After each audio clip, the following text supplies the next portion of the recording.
完全是在主的这个福音之下，是福音来领导世界，它不是世界来领导福音。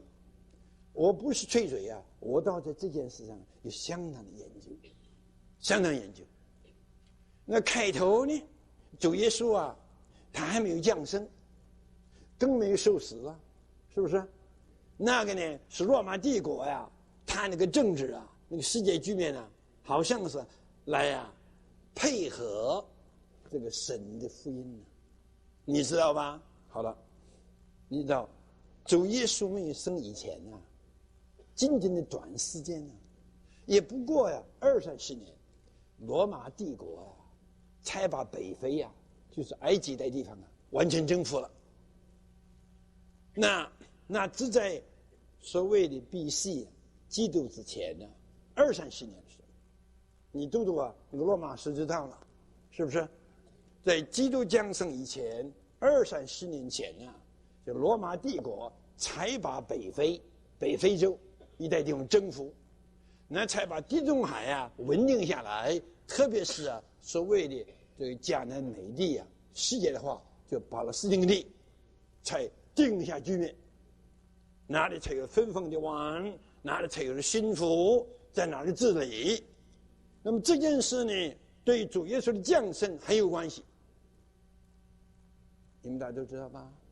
主耶稣他是怀孕在玛利亚的腹中，玛利亚呢许配给约瑟，玛利亚和约瑟呢都是大卫的后裔，都是大卫的后裔。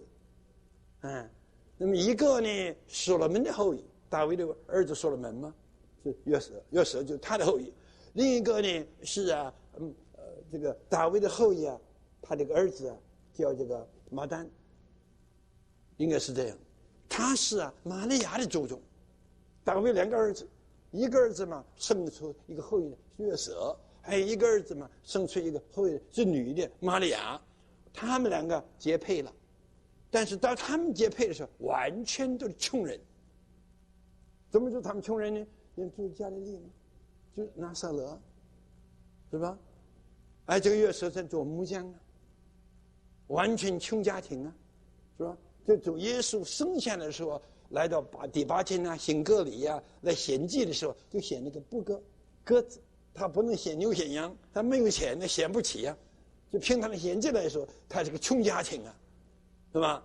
那么他们呢，都是住在这个拿撒勒，他们怎么会不像今天有飞机了有汽车了，不像从前古时的时候，是吧？走个300-200里路也是很麻烦的，走几天的功夫，怎么会从这个大北边加利利拿撒勒到了伯利恒去了如果他生在拿撒勒怎么样呢？一生拿撒勒就不能够应验圣经里说主耶稣这位基督又生在伯利恒。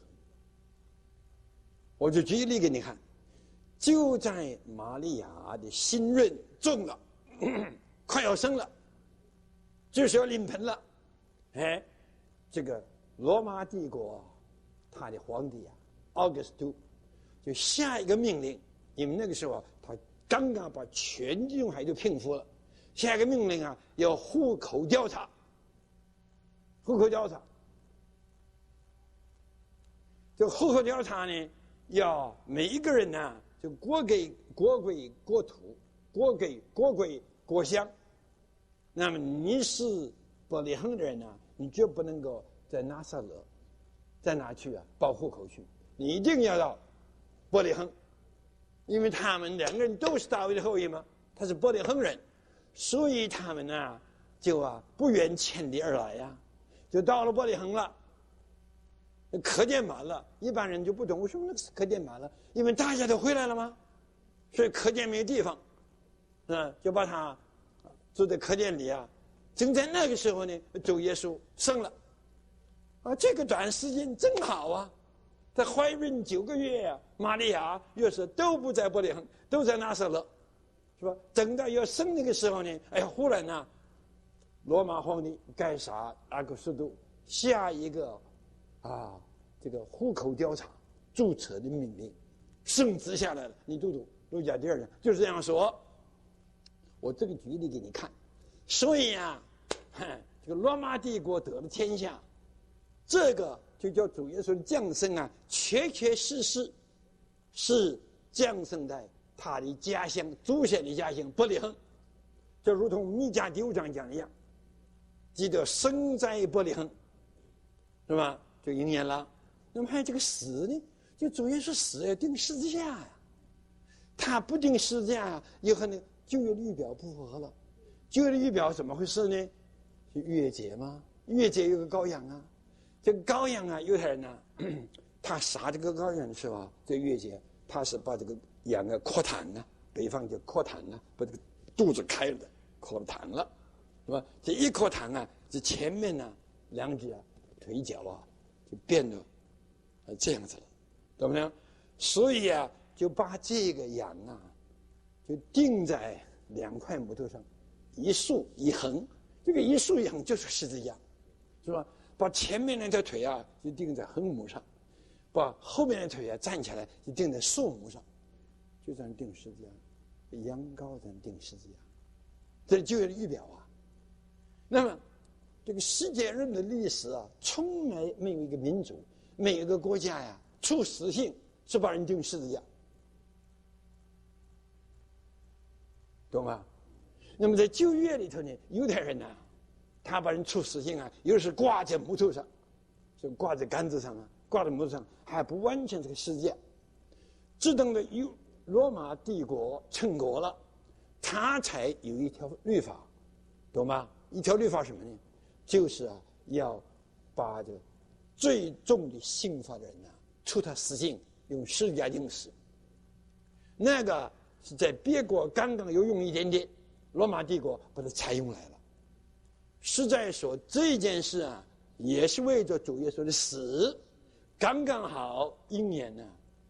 圣经所说的，我就说这2点给你看了。你看这个罗马帝国啊，怎样为神用，来成全呢神的预言，关乎主耶稣的生，也关乎主耶稣的死。主耶稣生的应验圣经，死的也应验圣经，但是环境啊是神用罗马帝国来应验，清楚吧？好了，那主耶稣复活了，升天了，升天做什么？传福音呢？这个我们都知道是吧？等到冬季训练就来了。我刚刚才把这个注解写完，《使徒行传》这个《使徒行传》里头啊，就是在升天的里头啊，来啊，怎样啊？繁殖就为复活的基督。他在宝座上啊，倒下他自己来，就是包罗万有的灵啊，来释放这个复活的基督。这是属灵的说法。那平常说法呢，他升到高天了，就浇灌下圣灵来，叫他的门徒使徒们到处传福音。那么这个传